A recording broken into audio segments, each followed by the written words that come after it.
Hello out there, this is Bob and Lou. Lou is making noise, hang on a second. It's December 26th, the day after Christmas. I hope you all had a very Merry Christmas. This is the Two Old Guys Garage.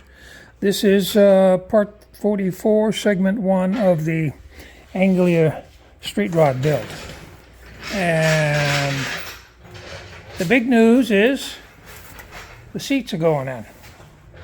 This is attached. It's not too bad. It's a little overhang, so Lou's going to make a brace to take the support so it isn't so cantilevered underneath there. And that driver's side is in pretty good, and he's working on that. These slides, seat rails, are universal from Amazon. Who else? And to get them to fit to the bottom of this seat, we're not sure where the hell what these came out of. We know where they came from. They came from our friends in Denton. But to make it work to fit the seat, this is a strap that will go across, be welded, right, Luke? Yeah. Welded to the top piece, and then this will bolt into the stock seat holes at the bottom. And in fact, did you weld this one yet? Yeah, that's all done. Yeah, this is all welded and done, so you see that cantilever will go out when it puts a brace underneath the front. So we're looking good. What else has happened is that Lou did get inside and trim excess material off of the two rear quarters. We've contacted the glass guy, and pending, I guess, holiday time off for everybody, he's going to come out and do the rear quarter windows and the back window. And those will be done, as I think we said before, those will be done in the same fashion. The new process with the black adhesive, which works out very well. Okay, we haven't heard yet from Barbara at Smash Palace, but this is the end of the year and it's the season for people to relax and take vacation, so that's the way it is. What else we got going, Lou? What's that, bud? We got anything else going? No, just trying to, you're gonna have to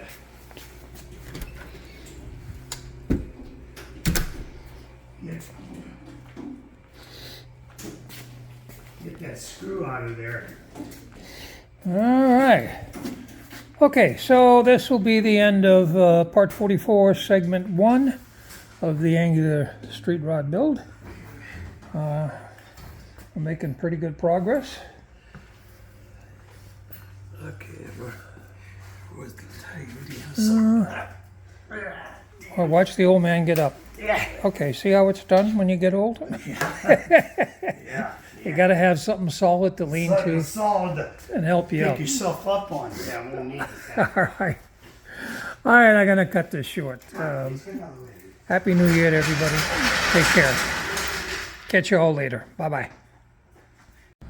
Hey, hello. It's December 27th, 2024. This is Bob from the Two Old Guys Garage. This would be M3 and a 32 coupe. I did shoot some video at Lou's garage yesterday, and I think I'll maybe tack this on at the end of that to make a little more substance to it. Anyway, what I'm doing today is I got to make some corrections for M2, and that is that when I was defining the parts on the car, I neglected to mention that the front shock absorbers are basically 49 Plymouth, and the brackets are pieces of metal angle iron that I cut out and fabbed in the 60s and welded on to make attachments for the shocks. And what I didn't mention was that there's a steering stabilizer underneath there too, which is that guy that I've removed. And it's from a 91 Bronco, because I have had in the past the tramping of the front end oscillating back and forth, and that stops it. But it's a little big. It's a 91 Bronco, and it's kind of stiff and makes it harder to steer, especially when I'm stopped. So what I'm going to try is check and make sure that I still need it. If I do, I've ordered a smaller one that's actually designed to work on 32 Fords from SoCal, and I'm waiting on that as a backup. So the other thing is that I talk about the engine in the coupe as being an LT1 and I call it a 69, and that's not quite correct.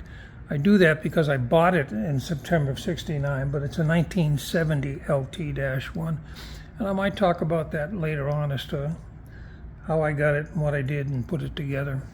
But in the meantime, I've temporarily removed that steering stabilizer, and I'm going to take the car out and see what happens when I drive down the street. So I'm going to pause this here and I'll be back in a little bit. Hi, back after a short pause, same day. I just took the car out and drove up to Lou's, it's about a mile away and back. And surprise, no sign of the wheel tramp without the stabilizer being attached, which is pretty good. Of course, different steering box.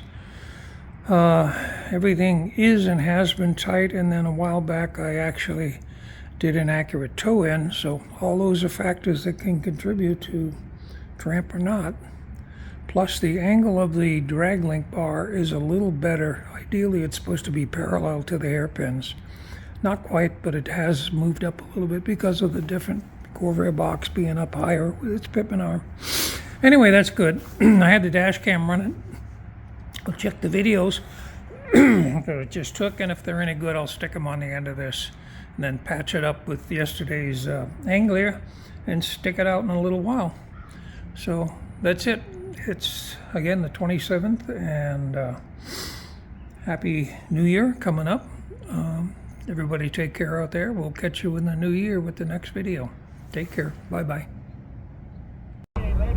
Look, I can put it in gear too.